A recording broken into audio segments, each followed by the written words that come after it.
Mingalava did call the answer implicit differentiation. Uma second kushi is over, no? A second solution, a chinga, a radius couple of shimness,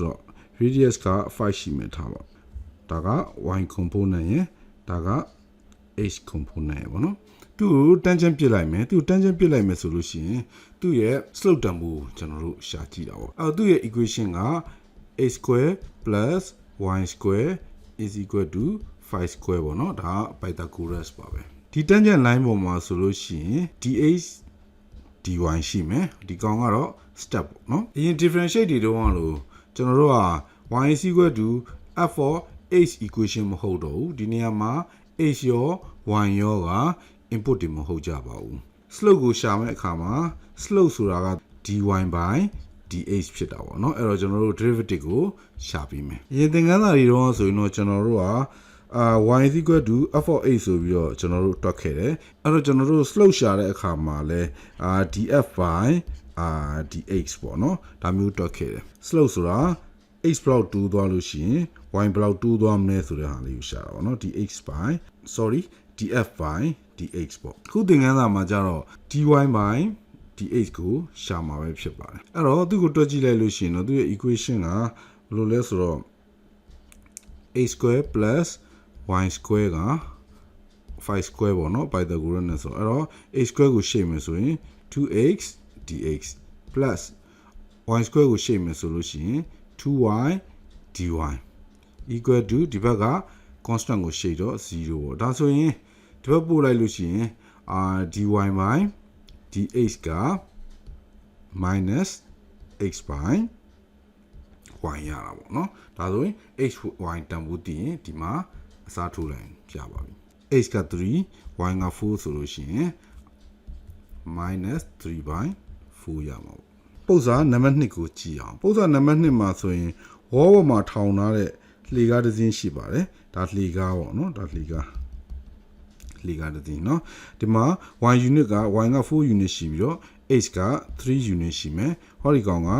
5 unit ရှိမှာမီတာပဲထားပါတော့5မီတာ4မီတာ3မီတာရှိမှာပေါ့နော်လှေကနေရာမှာထောင်ထားရတယ်အောက်ကိုပြုတ်ကျလာအောက်ကိုပြုတ်ကျလာသူ့ရဲ့ velocity က1 meter per second ရှိမှာပေါ့နော်ဒါဆိုရင်ဒီကနေပြီးတော့နေရန်နေပြီးတော့ဒီကောင်လေးဆန့်ထွက်လာမယ်နှုံးကဘယ်လောက်လဲဒါကိုကျွန်တော်တို့တွက်ကြည့်အောင်ဒီပုံစံမှာဆိုရင်လည်း Pythagoras နဲ့ပဲတွက်ရမှာပါဟောဒီကောင်က h of d ဒီကောင်က y of d ပေါ့နော်အဲ့တော့တွက်ကြည့်ကြမယ်ဆိုရင် h of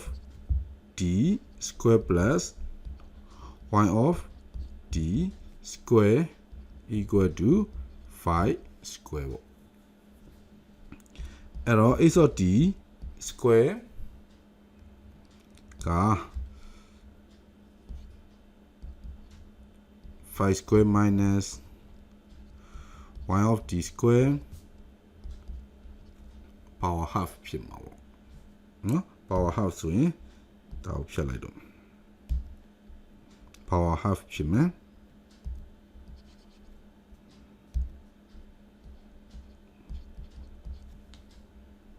ဒါဆိုရင်ဒါကိုကျွန်တော်တို့ဘာနဲ့တွက်လို့ရလဲဆို chain rule နဲ့တွက်လို့ရပါတယ်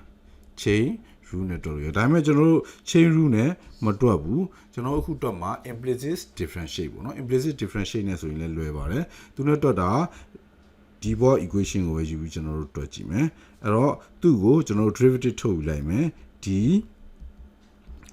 h of d square plus y of d square by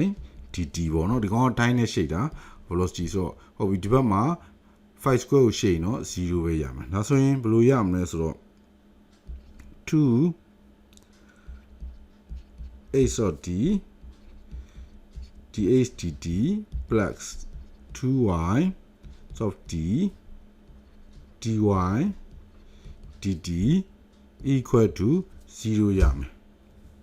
အဲ့တော့ t ပမာဏကိုပြန်ကြည့်မယ်ဆိုလို့ရှိရင် h of t ကဘယ်လောက်လဲဆိုတော့3ပဲဆိုတော့3နဲ့2နဲ့မြှောက်လို့ရှိရင်